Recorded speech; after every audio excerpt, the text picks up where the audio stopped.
ನ್ಯಾಯ ಕೊಡಿಸೋರು ನಾನು ಜಡ್ಜ್ಗಳು ಅಂತ ಹೇಳೇ ಇಲ್ಲ, ನೀವು ಜಡ್ಜ್ಗಳು ಅಂತ ಹಾಕೊಂಡು ಹೊಡಿತಾ ಇದ್ದೀರಾ.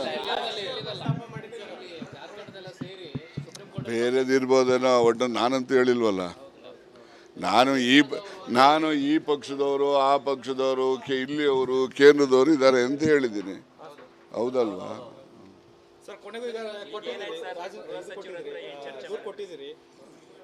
ಈಗ ಏನಾಗಿದೆ ಉಲ್ಲೇಖ ಮಾಡಿದ್ದು ಅವರೇ ಹೇಳ್ತಾರೆ. ಈಗ ನಿಮ್ಮ ಸಮಾಧಾನ ಕೇಳಬೇಕಷ್ಟೇ. ನಾನು ದೂರು ಕೊಡೋದಕ್ಕೆ ತಯಾರಾಗಿ ದೂರೆಲ್ಲ ತಗೊಂಡು ಬಂದಿದ್ದೆ. ಅವರು ಏನೋ ಇದ್ರದ್ದು ಆಫೀಸಲ್ಲಿ ಬ್ಯುಸಿ ಇದ್ದು ದೂರನ್ನು 4:15ಗೆ ಮನೆ ಹತ್ರ ಬಂದ್ಬಿಡಿ, ಮನೆ ಹತ್ರ ತೊಗೊಳ್ತೀನಿ ಅಂತ ಹೇಳೋರು. ಅವ್ರ ಮನೆ ಹತ್ರ ಮನೆಗೆ ಹೋಗ್ತಾರೆ. ಸದಾಶಿವ್ರ ಮನೆಗೆ 4:30ಗೆ ಬರಲಿಕ್ಕೆ ಹೇಳಿದರೆ ಆಗ ದೂರನ್ನು ಕೊಡ್ತೇನೆ.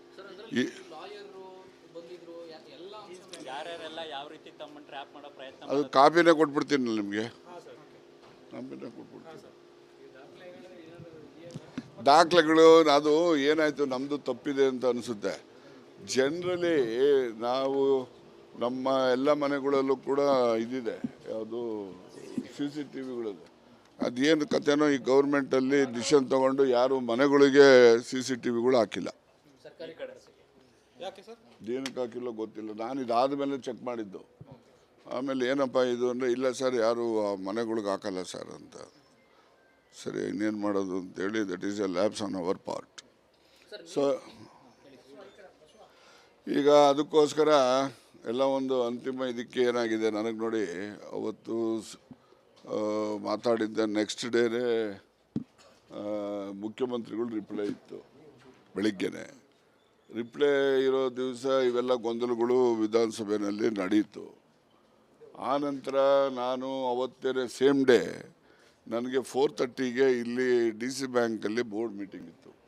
ಬೋರ್ಡ್ ಮೀಟಿಂಗ್ನಲ್ಲಿ ನಾವು ನಬಾರ್ಡ್ ಆಫೀಸರ್ಸ್ದು ಮೀಟಿಂಗೂ ಜೊತೆಯಲ್ಲಿತ್ತು. ನಾನು ಇಲ್ಲಿಗೆ ಬರಬೇಕಿತ್ತು. ನಾನು ಅಲ್ಲಿಂದ ಕೂಡಲೇ ಬಂದು ಇವೆಲ್ಲ ಮೀಟಿಂಗ್ಗಳು ಅಟೆಂಡ್ ಮಾಡಿ ರಾತ್ರಿ 8:30 ಆಯಿತು. ನೆಕ್ಸ್ಟ್ ಡೇ ಮಾರ್ನಿಂಗ್ ನಾನು 10 ಗಂಟೆಗೆ ಕೋಲಾರಕ್ಕೆ ಹೋಗಬೇಕಾಗಿತ್ತು. ಕೋಲಾರದಲ್ಲಿ ಜ್ಯೋತಿ ಕೋಆಪರೇಟಿವ್ ಸೊಸೈಟಿ ಹೊಸದು ಇನಾಗ್ರೇಷನ್ ಮಾಡಬೇಕಾಗಿತ್ತು. ಸನ್ಮಾನ್ಯ ಸುದರ್ಶನ್ ಅವರು ಅದ್ರ ಬಗ್ಗೆ ಒತ್ತಾಯ ಮಾಡಿದರು. ನಾನು ಅಲ್ಲಿ ತಪ್ಪಿಸ್ಕೊಳ್ಳೋಂಗಿರಲಿಲ್ಲ. ಅಲ್ಲಿಂದ ಬಂದು ನೆಕ್ಸ್ಟ್ ಡೇ ನಾನು, ಗೃಹ ಸಚಿವರು ಮತ್ತು ಸೋಮಣ್ಣವರು 3 ಜನರು ಕೂಡ 10 ಗಂಟೆಗೆ ತಿಪ್ಟೂರಿನಲ್ಲಿ ಕಾರ್ಯಕ್ರಮ ಇತ್ತು. ನಂದಿನಿ ಕ್ಷೀರಭವನದ ಉದ್ಘಾಟನೆ ಇತ್ತು. ಸೋಮಣ್ಣವರು, ನಾನು, ಗೃಹ ಸಚಿವರು ಎಲ್ಲ ಅಲ್ಲಿಗೆ ಹೋದು. ಅಲ್ಲಿಂದ ಬಂದಾದ ಮೇಲೆ ಬೆಂಗಳೂರಿನಲ್ಲಿ ಈ ಮಳವಳ್ಳಿ ಶಿವಣ್ಣವರ ಮಗನದ್ದು ಆರತಕ್ಷತೆ ಇತ್ತು, ಅಲ್ಲಿಗೆ ಹೋದೋ. ಹೀಗಾಗಿ ನನಗೆ ಬೆಳಗ್ಗೆ 7 ಗಂಟೆ 8 ಗಂಟೆಯಿಂದ ರಾತ್ರಿ 10 ಗಂಟೆವರೆಗೂ ಬಿಡುವಿಲ್ಲದ ಕಾರ್ಯಕ್ರಮ. ಅದಾದ ನಂತರ ನಿನ್ನೆ ತಿರ್ಗಾ ಬೆಳಿಗ್ಗೆನೇ ನಾನು ಇದಕ್ಕೆ ಹೋಗಬೇಕಾಯಿತು. ಎಲ್ಲಿಗೆ? ತುರುವೇಕೆರೆಗೆ. ತುರುವೇಕೆರೆನಲ್ಲೂ ಕೂಡ ಒಂದು ವಾಣಿಜ್ಯ ಬಿಲ್ಡಿಂಗು ಇನಾಗ್ರೇಷನ್ ಇತ್ತು. ನಾನು ಅಲ್ಲಿ ಹೋಗ್ಬಿಟ್ಟೆ.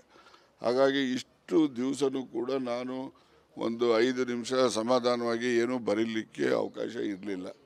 ಅದರಿಂದ ನಾನು ಇವತ್ತು ಬೆಳಿಗ್ಗೆ ಫ್ರೀ ಇದ್ದೆ 11 ಗಂಟೆವರೆಗೆ. 11 ಗಂಟೆಗೆ ತುಮಕೂರಿನಲ್ಲಿ LG ಆವನೂರವರ 100ನೇ ಶತಮಾನ ಅಂದರೆ ಹುಟ್ಟಿದಬ್ಬ ಅವ್ರದ್ದು ಇತ್ತು. ಅದಕ್ಕೋಸ್ಕರ ಆ ಕಾರ್ಯಕ್ರಮಕ್ಕೆ ಭಾಗಿಯಾಗಲಿಕ್ಕೆ ಅಲ್ಲಿ ಹೋದೆ. ಅಲ್ಲಿನವರೆಗೂ ಎಲ್ಲ ರೆಡಿ ಮಾಡಿಕೊಂಡು ಬಂದೆ.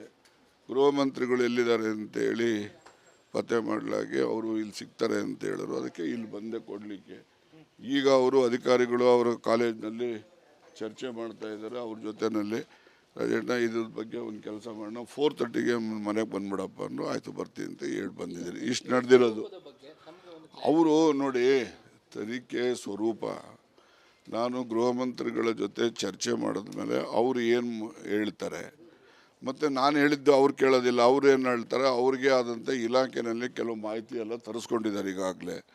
ಮತ್ತು ಅವರು ಮುಖ್ಯಮಂತ್ರಿಗಳ ಜೊತೆಯಲ್ಲಿ ನಾನು ಕೊಟ್ಟಿರ್ತಕ್ಕಂಥ ದೂರು ಅರ್ಜಿ ತೊಗೊಂಡು ಅವ್ರ ಹತ್ರ ಚರ್ಚೆ ಮಾಡಿ ಅಂತಿಮವಾಗಿ ಅವರು ಒಬ್ಬರನ್ನು ಏನು SIT ಮಾಡ್ತಾರೋ ಅಥವಾ DGP ಅಥವಾ ADGP ಲೆವೆಲ್ ಅಧಿಕಾರಿಯಿಂದ ತನಿಖೆ ಮಾಡಿಸ್ತಾರೋ ಅದು ಗೃಹ ಮಂತ್ರಿಗಳಿಗೆ ಮತ್ತು ಮುಖ್ಯಮಂತ್ರಿಗಳಿಗೆ ಸೇರಿದಂಥ ವಿಷಯ. ಅದು ಅವನೇನು ಕೊಡ್ತಾನೋ ಗೊತ್ತಿಲ್ಲ. ನನ್ನದು ನನಗಿರೋ ಮಾಹಿತಿ ಮತ್ತು ನನ್ನ ಕಡೆಯಿಂದ ಇರ್ತಕ್ಕಂಥ ಏನು ಮಾಹಿತಿ ಇದೆ ಅದು ಮಾತ್ರ ಕೊಡ್ತೀನಿ. ಆಗಿರೋದಕ್ಕೆ ನಾನು ದಾಖಲೆ ಇಟ್ಕೊಂಡಿದ್ದೇನೆ ಅಂತ. ಈಗ ಅದನ್ನು ದೂರಲ್ಲಿ ಕೂಡ ಸಬ್ಮಿಟ್ ಮಾಡ್ಬೋದಲ್ಲ? ದಾಖಲೆಗಳು ಅಂದರೆ ಏನು ದಾಖಲೆ ಇಟ್ಕೋಬಹುದು ಆಗಿದೆ ಹೇಳಿ? ಇದು ಫೋನ್ದು ಇಲ್ಲ ರೀ. ನಾನು ದಾಖಲೆ ಅಂತ ಹೇಳಿದ್ರೆ based on the CC camera ಮೇಲೆ ದಾಖಲೆ ಆಗುತ್ತೆ ಅಂತ ಅಂದ್ಕೊಂಡೆ. CC ಕ್ಯಾಮ್ರಾನೇ ಹಾಕಿಲ್ಲ ಅಂತೇಳಿ ಆಮೇಲೆ ಗೊತ್ತಾಯ್ತು. ಪ್ಲಾನಿಂಗ್ ಎಲ್ಲ ಯಾವ ಮಂತ್ರಿ ಮನೆಗೂ ಹಾಕಿಲ್ವಂತಲ್ಲ. ಸರ್, ಈಗ ಅನುಮಾನ ಬಂದಾಗ ನೀವೇನು ವಿಡಿಯೋ ಗಿಡಿಯೋ ಏನು ಮಾಡಿಲ್ವಾ ಸರ್? ಹೆಂಗ್ ಅಲ್ಲ ರೀ, ನಮ್ಮ ಮನೆ ಹತ್ರ ನಿಮಗೆ ಗೊತ್ತಿರೋಂಗೆ ಬೆಳಿಗ್ಗೆ ಹೊತ್ತು ಒಂದು 100 ಜನ ಇರ್ತಾರೆ. ಅವ್ರ ಮುಖ ನೋಡಿ ಮಾತಾಡ್ಸೋದೇ ಕಷ್ಟ. ಹಂಗಿರೋವಾಗ ವಿಡಿಯೋ ಮಾಡೋದು ಅದೇನಾಗ್ತದೆ, ಯಾವುದೇ ಈ ಥರ ಕುತಂತ್ರ ಮಾಡಬೇಕಾದ್ರೆ ಮೊದಲೇ ಪ್ಲ್ಯಾನ್ ಇಟ್ಕೋಬೇಕು. ಪ್ಲ್ಯಾನ್ ಇಟ್ಕೊಂಡ್ರೆ ಆಲ್ ಆಫ್ ಎ ಸಡನ್ ಏನೂ ಮಾಡೋಕ್ಕಾಗಲ್ಲ. ಅದು ಮನುಷ್ಯನ ವೀಕ್ನೆಸ್ ಅಷ್ಟೇ ಅದು. ಅದರಿಂದ ದಯಮಾಡಿ ಆ ರೀತಿಯಲ್ಲಿ ಏನಿಲ್ಲ, ಏನೆಲ್ಲ ನಡೆದಿದೆ ಅನ್ನೋದು ಪ್ರಾಮಾಣಿಕವಾಗಿ ಹೇಳ್ತೀನಿ. ಅಷ್ಟು ಬಿಟ್ಟು ಬೇರೆ ಈ ರೀತಿಯ ಕುತಂತ್ರ ನಡೀತಾ ಇದೆ ಅಂತ ಹೇಳ್ತಾ ಇದ್ರಿ ಸರ್. ಈ ಕುತಂತ್ರದ ರಾಜಕಾರಣಕ್ಕೆ ಎಲ್ಲರೂ ಕಡಿವಾಣ ಹಾಕ್ಬೇಕು ಅಂತ ಹೇಳ್ತಾ ಇದ್ದಾರೆ. ಆದ್ರೆ ನಿಮ್ಮಲ್ಲಿ ಏನಾದರೂ ಆತಂಕ ಮತ್ತೆ ಒತ್ತಡ ಏನಾದ್ರು ಹೇರುವಂತ ಕೆಲಸ ನಾನು ನೋಡಿ, ಯಾವುದೇ ರೀತಿ ಒತ್ತಡ ನನ್ನ ಮೇಲೆ ಇಲ್ಲ.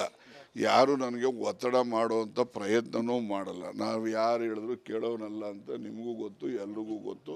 ಅದರಿಂದ ಯಾರು ನನಗೇನು ಹೇಳೋಕ್ಕೂ ಬರೋದಿಲ್ಲ, ಒತ್ತಡ ಮೊದಲೇ ಮಾಡೋದಿಲ್ಲ. ಇಲ್ಲ, ಈಗ ಹೈಕಮಾಂಡು ಎಲ್ಲ ಮೂಲದಿಂದನೂ ಕೂಡ ಮಾಹಿತಿ ತರಿಸ್ಕೊಂಡಿದ್ದಾರೆ. ಅವರು ಹೈಕಮಾಂಡ್ನಲ್ಲಿ ಈಗ ಮುಖ್ಯಮಂತ್ರಿಗಳನ್ನು ಮತ್ತು AICC ಅಧ್ಯಕ್ಷರು ಕೂಡ ಭೇಟಿಯಾಗಿದ್ದಾರೆ. ಅಲ್ಲಿನೂ ಕೂಡ ನನ್ನ ತಿಳಿದಿರೋ ಮಟ್ಟಿಗೆ ಒಂದು ಸೂಕ್ಷ್ಮವಾಗಿ ಅಲ್ಲಿನೂ ಕೂಡ ವಿಷಯದ ಚರ್ಚೆ ಆಗಿದೆ ಅಂತ ನಾನು ಅನ್ಕೊತಾ ಇದ್ದೀನಿ. ಬಟ್ ಆಗಿದೆ ಅಂತ ಯಾರು ನನಗೆ ಹೇಳಿಲ್ಲ. ಅವರು ದೆಹಲಿಗೆ ಹೋಗಿದ್ದಾರೆ, ಇನ್ನೂ ಹೋಗೋರು ಇದ್ದಾರೆ. ನಿಮಗೆ ಇರೋ ಅನುಮಾನಗಳನ್ನ ಅಥವಾ ಯಾವ ರಾಜಕೀಯ ನಾಯಕರು ಇರಬಹುದು ಅನ್ನೋ ಡೌಟ್ ಏನಿದೆ, ಅದನ್ನ ನೀವು ಹೈಕಮಾಂಡ್ ಮುಂದಾದ್ರೂ ಓಪನ್ ಅಪ್ ಆಗಿ ಹೇಳ್ತೀರಾ? ಅಲ್ಲಲ್ಲ, ನನಗೆ ನೋಡಿ, ನಾನು ಆ ರೀತಿ ಹೇಳಬೇಕು ಅಂದರೆ ನನ್ನ ಹತ್ರ ಏನಾದರೂ ಪುರಾವೆ ಇರಬೇಕು. ಏನೇ ಪುರಾವೆಗಳು ಮತ್ತು ಏನೇ ಮಾಹಿತಿ ಬರಬೇಕಾದ್ರೂ ಕೂಡ ತನಿಖೆಯಿಂದನೇ ಆಚೆ ಬರಬೇಕು. ಸುಮ್ಮನೆ ನಾವೇನೇ ಹೇಳಿದ್ರು ಕೂಡ it all amounts to speculation. ನಾವು ಸ್ಪೆಕ್ಯುಲೇಟ್ ಮಾಡೋದು ಸರಿ ಇರೋದಿಲ್ಲ. ನೋಡೋಣ, ವಿತಿನ್ ಎ ಡೇ ಆರ್ 2 ನಾನು ಅರ್ಜಿ ಕೊಟ್ಟ ಮೇಲೆ ಯಾವ ರೀತಿಯಲ್ಲಿ ತನಿಖೆಗೆ ಕ್ರಮ ತಗೊಳ್ತಾರೆ, ಅದ್ರ ಮೇಲೆ ಅವರು ಆ ತನಿಖಾಧಿಕಾರಿಗಳು ಏನೆಲ್ಲ ನಮ್ಮನ್ನು ಮಾಹಿತಿ ಕೇಳ್ತಾರೆ ಅದನ್ನೆಲ್ಲ ಸೂಕ್ಷ್ಮವಾಗಿ ಕೊಡ್ತೇನೆ. ಅಲ್ಲಲ್ಲ, ನೋಡಿ, ನನ್ನ ನಿರೀಕ್ಷೆ, ನನ್ನ ಒಂದು ಬೇಡಿಕೆ ಏನಂದರೆ, ಈ ರೀತಿ ಯಾರೆಲ್ಲ ಮಾಡ್ತಾರೆ ಅದು ನಿಲ್ಲಬೇಕು.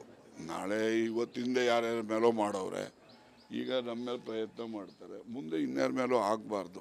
ಯಾರು ಈ ರೀತಿಯ ದುಸ್ಸಾಹಸಕ್ಕೆ ಕೈ ಹಾಕುವಂಥ ಕೆಲಸ ಯಾರೂ ಮಾಡಬಾರ್ದು. ಆ ರೀತಿಯ ಒಂದು ವಾತಾವರಣ ಬರಬೇಕು ಅಂತಕ್ಕಂಥದ್ದು ಆಶಯ ಅಷ್ಟೇ ನಂದು. ಆಮೇಲೆ 10ನೇ ತಾರೀಕು ಮೇಲೆ ನೆಕ್ಸ್ಟ್ ಮಂತ್ ಅವ್ರವ್ರ ಅನುಭವ ಅವ್ರವ್ರು ಹೇಳ್ತಾರಪ್ಪ. ನನಗೆ ಆ ಥರ ಅನುಭವ ಯಾವುದೂ ಆಗಿಲ್ಲ. ನಡೀರಿ.